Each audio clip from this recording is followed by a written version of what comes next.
नमस्कार, मैं हूं नीलू। तो देखिए, एक बार फिर से दो शर्तों के साथ ईरान परमाणु समझौते पर बातचीत को तैयार हुआ है।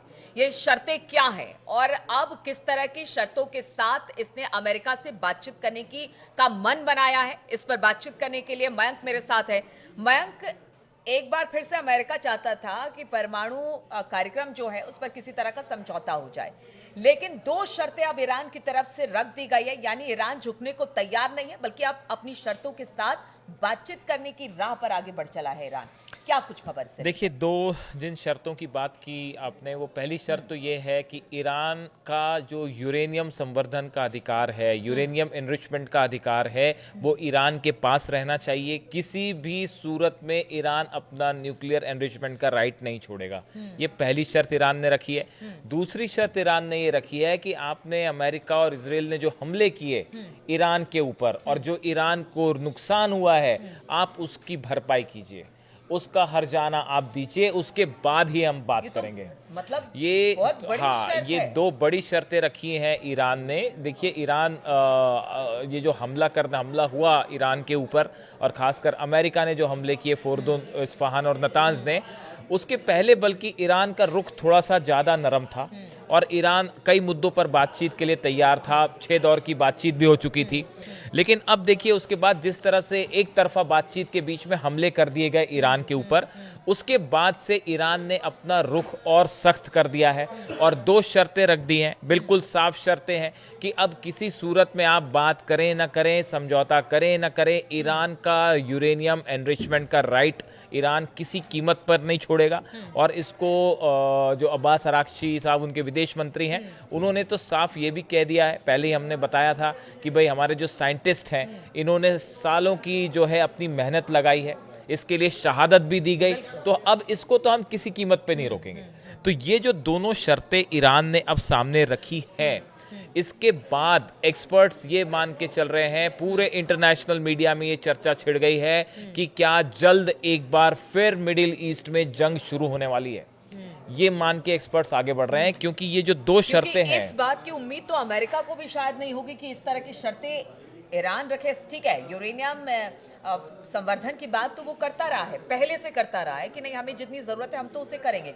लेकिन जो पीछे नुकसान 12 दिन के युद्ध में हुआ और जिस तरह से जो B-2 बॉम्बर ने जैसे बम बरसाए, जो नुकसान हुआ, उसको लेकर के आप उसका कंपनसेशन हमें दें। बिल्कुल। देखिए, ईरान का कहना ऐसा है, ईरान जो है सॉवरेन कंट्री है, आपने बिना किसी बात के हमला कर दिया। हाँ। जो ईरान बातचीत कर रहा था, ईरान टॉक्स चल रही थी, न्यूक्लियर टॉक्स चल रही थी, 6 दौर की बातचीत हो चुकी थी, उसके बीच में अपनी बात को तोड़ते हुए हमला कर देना ईरान पे, एक प्रकार से ये ईरान को कतई इस बात को स्वीकार नहीं किया ईरान ने कि अब हम पुराने स्थिति में आपसे बातचीत करेंगे। इसीलिए ईरान ने नई शर्त लगाई है कि आप अगर सोचते हैं कि कभी भी हम पे हमला कर देंगे, तो ऐसा नहीं होगा, ये चीज मंजूर नहीं होगी, आप पहले कंपनसेशन दीजिए। चैलेंज कर दिया कि अब सुनिए, ऐसा है कि आप अपनी शर्तों पर नहीं, हमारी शर्तों पर बातचीत। बिल्कुल। अभी तो देखिए, पिछली बार जो बातचीत हो रही थी उसमें अमेरिका की शर्तें भी जो थी, उनका लिहाज किया जा रहा था, उनकी बात सुनी जा रही थी। बट अब की बार ईरान अमेरिका पे जीरो ट्रस्ट से बात शुरू आगे होगी। अब कोई विश्वास नहीं, अमेरिका पे नहीं, इजराइल पे तो खैर सवाल ही नहीं है। तो ईरान ने अब अपनी शर्तें रख दी हैं। जो आपने कहा वो ठीक कहा कि अब ईरान कहेगा कि हमारी शर्तों पे अगर बात करनी है तो बात करिए, और वरना हम जंग के लिए तैयार हैं। अभी जो है पिछला ही बयान अली खामेनी साहब का बयान आया है, और जो पिछला बयान था उसके बाद इस बात की बड़ी चर्चा थी। उन्होंने इस बात को साफ कर दिया है कि अब की बार अगर हमला होता है तो 48 घंटे के अंदर इजराइल पर इतना बड़ा हमला होगा जो शायद पूरे मिडिल ईस्ट का इतिहास बदल कर रख दे। अब आप देखिए, ये जो दो शर्तें हैं, इसके बाद क्यों ये कहा जा रहा है कि जंग होने वाली है। देखिए, इसकी दो वजह है। एक तो ट्रंप एडमिनिस्ट्रेशन, ट्रंप ये खुद कह चुके हैं कि भाई, हम किसी भी हालत में, हमको न्यूक्लियर ईरान मंजूर नहीं है। वो ये नहीं चाहते कि, हाँ, और ये इजराइल भी। अब ये ट्रंप को ये दोनों बातें मंजूर होंगी क्या, सवाल ये है। और अगर मंजूर नहीं होती है तो क्या मयंक, इसके पीछे कहा यह जा रहा है कि देखिए, इस बार 12 दिन के युद्ध के बाद ईरान और जबरदस्त तरीके से अब लड़ाई के मूड में आ गया है। और जानकार ये भी बता रहे हैं कि शायद पीछे जिस तरह से हम लोगों ने बात की कि डिफेंस सिस्टम S-400 रूस की तरफ से, या बाकी जैसे लड़ाकू विमान दिए गए चीन की तरफ से, ये शह चीन और रूस की है, जिसकी वजह से इतने मतलब मजबूती के साथ ईरान अपनी देखिए क्या अब इसके तो पीछे का जरा हाँ, अब देखिए बात बात ये है कुल मिला के कि अब अगर जंग होती है तो ये जंग वैसी नहीं होगी जैसे 12 दिन वाली जंग थी कि आपने देखा कि इजराइल के फाइटर जेट्स जो हैं वो तेहरान में भी थे और ईरान के आसमान पर जो है कई जगह दिखाई दिए और हमले हो रहे थे। अब की बार ऐसा नहीं होने जा रहा है, क्योंकि देखिए जो एक्सपर्ट्स बात मान के चलते हैं कि ये जो वक्त मिला ईरान का, हम बार बार अपने वीडियोज़ में इस बात के लिए कह रहे हैं कि ईरान बहुत तेज़ी से अपने आप को मजबूत करने में जुटा है। रशिया से S-400 आ गया है बताया जा रहा है। चाइना का जो डिफेंस सिस्टम है ये भी ईरान पहुंच गया है, इस तरह के दावे हो रहे हैं। साथ ही J-10 फाइटर जेट्स तो पहुंच ही गए हैं, 40 ये कंफर्म हो चुका है, इसमें कोई दो मत नहीं है। और इस S-400 भी कंफर्म है। S-400 भी भले ऐलान नहीं किया, ना रूस ने ऐलान किया ना ईरान ने, लेकिन बताया जा रहा है कि वो सीक्रेट तरीके से जो है वो पहुंच चुके हैं और उसकी टेस्टिंग भी हो गई है। उसका टेस्टिंग भी जो है इस्फहान के पास उसका टेस्ट भी हो गया है। तो जितने न्यूक्लियर प्लांट्स हैं सबके आसपास डिफेंस सिस्टम लगा हुआ है। और देखिए अब की बार अगर इजराइल की तरफ से हमला होता है तो आप देखेंगे कि एक बहुत ही सख्त जवाब ईरान की तरफ से मिलने वाला है, जो शायद पिछली बार नहीं मिल पाया। हमने देखा था ईरान का मेन जो स्ट्रेंथ थी वो उसकी मिसाइल्स थी, जिन मिसाइल से उसने इजराइल पर हमला किया, लेकिन वो डिफेंस के मामले में जहां मामला कमजोर होता था उसको अब उसने मजबूत कर लिया है। और आप देखिए चाइना और रशिया सिर्फ बात वॉर तक की नहीं है, ईरान के रुख के पीछे अब जो ईरान का स्टैंड है ये रूस से चर्चा के बाद और चीन से चर्चा के बाद सामने रखा गया है। देखिए पिछली बार ये था कि ईरान को चीन सपोर्ट कर रहा था, रूस भी सपोर्ट कर रहा था, लेकिन उस तरह का समर्थन नहीं हो पाया जैसा होना चाहिए था। ऐसा बहुत सारे लोगों की राय थी, आपने भी देखा होगा। लेकिन अब ईरान का न्यूक्लियर स्टैंड क्या होगा, इसको लेके रूस और चीन के साथ डिटेल में चर्चा हो रखी है। अगर हमला होता है ईरान के ऊपर, उसमें रूस की क्या भूमिका होगी, उसमें चीन की क्या भूमिका होगी, ये भी साफ हो चुका है। और यहाँ तक की स्थिति अब ये भी है, बताया जा रहा है कि अगर अब की बार हमला होता है तो आप देखें कि रूस और चाइना भी इस वॉर में सीधा इन्वॉल्व हो सकते हैं। देखिए एक बात तो तय हो चुकी है, रूस चीन ने ये बात तय कर ली है। पिछली बार ईरान ने जिस हौसले के साथ लड़ाई की, देखिए होता यह है कि पहले शुरू में हर किसी को इस बात का थोड़ा सा डाउट था कि भाई अमेरिका इतना शक्तिशाली देश है,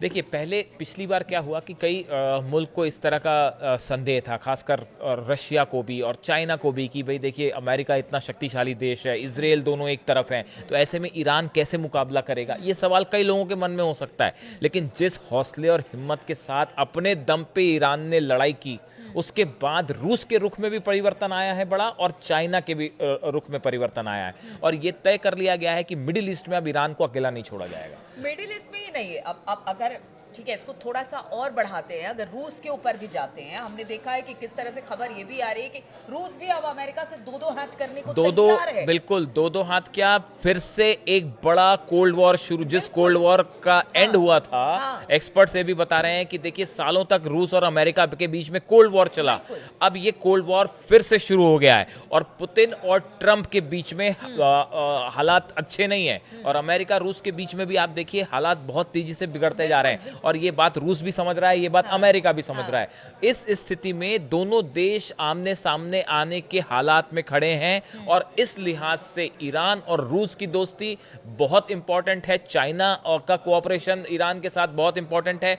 ये पूरे मिडिल ईस्ट में, ना सिर्फ मिडिल ईस्ट में बल्कि साउथ ईस्ट एशिया में भी, और पूरे साउथ एशिया में ये तय करेगा, ईस्ट एशिया में ये तय करेगा कि इस पूरे इलाके में क्या अमेरिका के प्रभाव को कैसे कम किया जाए।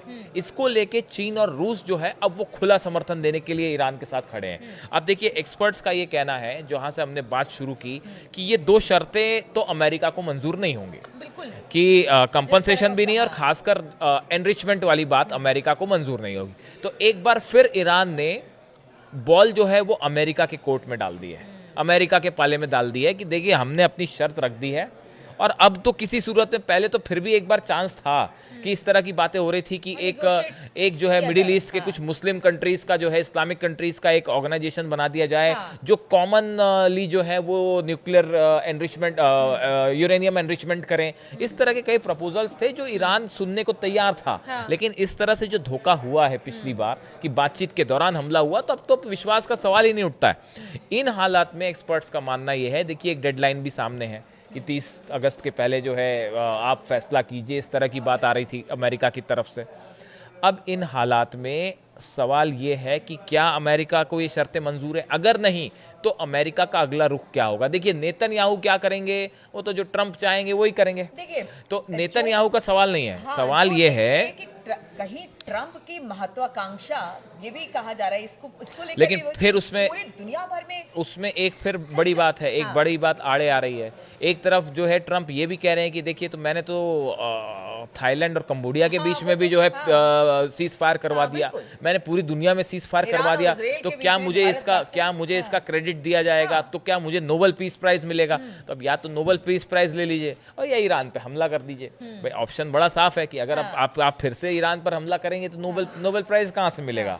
तो एक एक्सपर्ट्स का ये भी कहना है कि भाई अब जो है वो हमला नहीं किया जाएगा।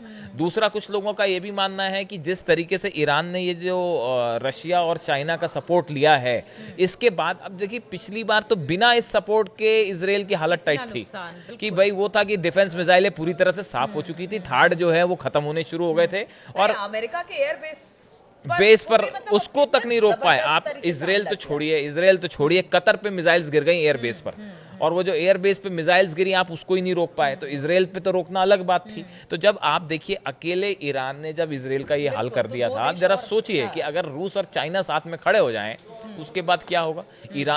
इजराइल का खासकर क्या होगा? क्या इजराइल उसको झेल पाएगा? अभी गजा में युद्ध खत्म नहीं हो रहा, गजा में अभी देखिए फिर से कल एक खबर आ गई कि जो है एक इजरायली सैनिक ने जो है खुदकुशी कर ली। जो इजराइल के सैनिक हैं वो लगातार जो है सेना के वो वहां पे खुदकुशी कर रहे हैं। तो गजा तो साफ संभल नहीं रहा, लेबनान जो है वो संभल नहीं रहा, सीरिया संभल नहीं रहा आपसे, और हुतीस जो है वो मिसाइल दाग दे रहे हैं। अब इन हालात में अगर मान लीजिए जंग हो जाए और वहां से रूस भी आ जाए उसमें और चाइना भी आ जाए, तो अमेरिका तो जो रिस्पॉन्ड करेगा वो करेगा, लेकिन इजराइल का क्या होगा? ही जाता है कि जब उसे लगता है कि अब स्थिति बिगड़ रही है तो अपने पांव पीछे खींच लेता है। बिल्कुल, ये तो होता ही है। हाँ, ये तो बिल्कुल। या फिर आप अभी देखिए, अभी जिस तरह से इजराइल को पूरी तरह से सपोर्ट कर रहा है, जहां जाए, इससे पहले अफगानिस्तान की बात की जाए, कहीं भी जब उसे लगा कि नहीं अब हालात ठीक नहीं है, अब अमेरिका के हित में नहीं है, तो वो पीछे हट गया। इन हालात में देखिए ये जो नई 2 शर्तें रखी हैं, ये एक बात तो आप समझिए कि इस बार जो है वो अली खामेनी साहब की तरफ से संदेश बिल्कुल साफ और क्लियर है कि अब जो है ईरान 1 इंच भी समझौता नहीं करने वाला किसी चीज पे भी, चाहे वो न्यूक्लियर टॉक्स हो, यूरेनियम एनरिचमेंट हो, चाहे वो व्यापार हो, चाहे साइंस एंड डेवलपमेंट हो। आप देखिए ईरान बुलेट की रफ्तार से आगे बढ़ रहा है और अब ये आप इस पे आप रोक ही नहीं सकते आप इसको। और अगर बहुत सारे एक्सपर्ट्स हैं, हमारी भी मतलब ऐसा लगता है कि अब वो जंग वैसी नहीं होगी जैसे पिछली बार हुआ। अब की बार अगर जंग होती है तो इसका बहुत बड़ा मास स्केल पे नुकसान इजराइल को हो सकता है। अब तो कह लीजिए कि खुली चुनौती अब एक तरह से दे दी है ईरान ने कि शर्त मानिए वरना बातचीत नहीं। अब ऐसे में हालात किस तरह से बनेंगे? अमेरिका इन दोनों जो शर्तें रखी गई हैं उसको किस तरह से लेता है? क्या इन शर्तों को मानेगा, नहीं मानेगा तो क्या एक बार फिर से यहां पर युद्ध जैसी स्थिति बनेगी? क्या एक बार फिर से इजराइल ईरान पर हमला करेगा और उसके पीछे अमेरिका होगा? बहुत सारी बातें अब इन शर्तों के बाद सामने आ रही है। इस पर लगातार हमारी नजर बनी रहेगी। आप बने रहिए हमारे साथ।